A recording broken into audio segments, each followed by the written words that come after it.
Okay, so what does a campaign look like?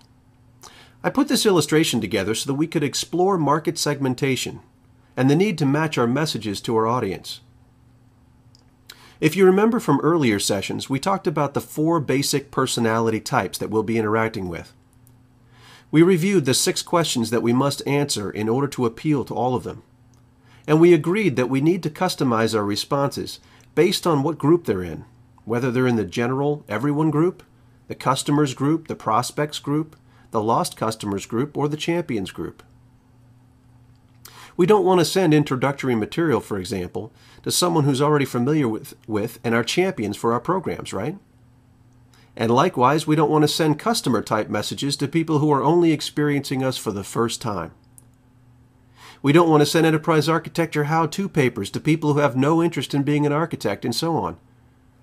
Customize your message to the audience, configure your campaign appropriately, then plug your audience into the right campaign. It's simple. So looking at our diagram, the blue arrows on the left represent some of the ways that people come in contact with us.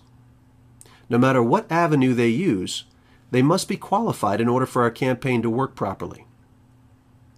This process of qualification means that we have to find out where they are on the learning curve relative to our products and services. What is their background and their interests, etc. Let people choose what they want and then give it to them.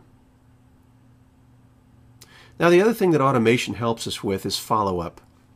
It's great to meet someone to find mutual interests, maybe get a formal brief out to them or get an invitation from them to come out and do a roadshow.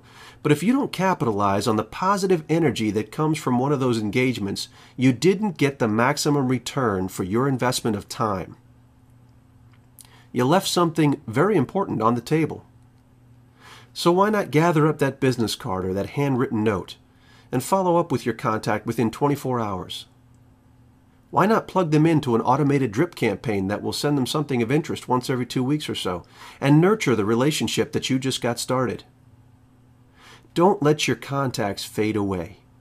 Relationships are the most valuable thing that we have. If you don't have time to do it yourself, no problem. Help us do the work up front, set up your campaign, plug them in, and let automation help.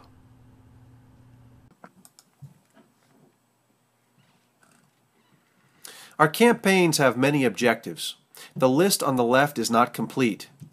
Your needs, the needs of your customers, and the situation will add or subtract from this list. Consider it a starter set of objectives for the purposes of this discussion. It's the table on the right that really takes us to the next level of maturity. Here I mapped out the maturity continuum along the top. This goes back to our earlier sessions where we identified our target market maturity levels and we placed them in groups.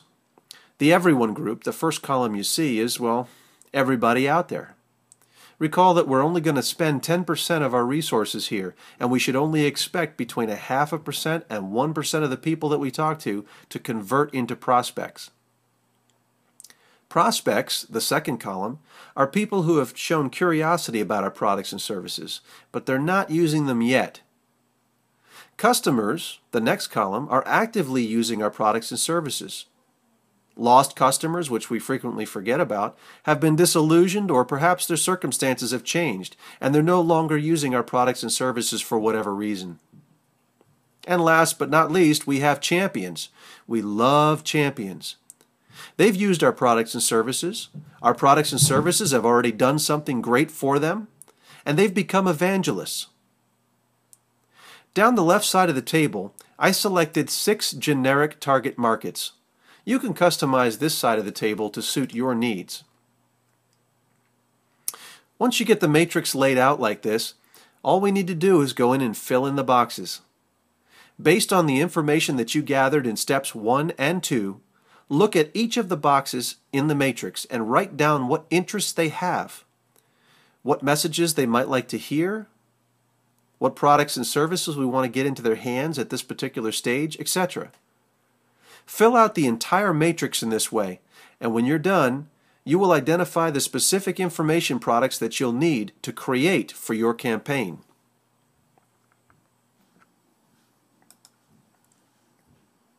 What you come up with will be a list of campaign artifacts. There are some exceptions, but most of these should be short, no more than one-page papers or thoughts or helpful tips or how-tos. When you write and refine these, they will become the fuel for your campaign. Later, you'll lay these all out on a timeline for each of your campaign categories. And from this point forward, as people experience your agency, you will start them off with artifact number 1 from campaign that they're most interested in, and you will drip these artifacts out to them over a period of time. Now, none of what I'm saying diminishes the importance of face-to-face or phone-to-phone or other types of contact. We must combine these tools, insert calls to action, educate, measure the results, and improve the quality of the relationships with our prospects and customers on an ongoing basis. Our customers, after all, really determine the value of what we do. Last but not least, I want to talk for a moment about the wrapper. The wrapper is all the other stuff that needs some attention for our campaigns to work well. The value that you will get from proactively engaging your customers is measured exponentially. Creating assets that work for you while you do other things is a force multiplier. Following up with people strengthens relationships and makes the likelihood of your continuing success a strong reality. Good luck implementing step 3 of our 4-step process, customer engagement. In our next program, we'll talk about something extremely important. Every good program needs a feedback loop, and in this program, we gather intel, validate or disprove our assumptions, use that information to improve our program, and get out there and do it again. This is Dave Dejewski with the Business Transformation Agency wishing you good luck.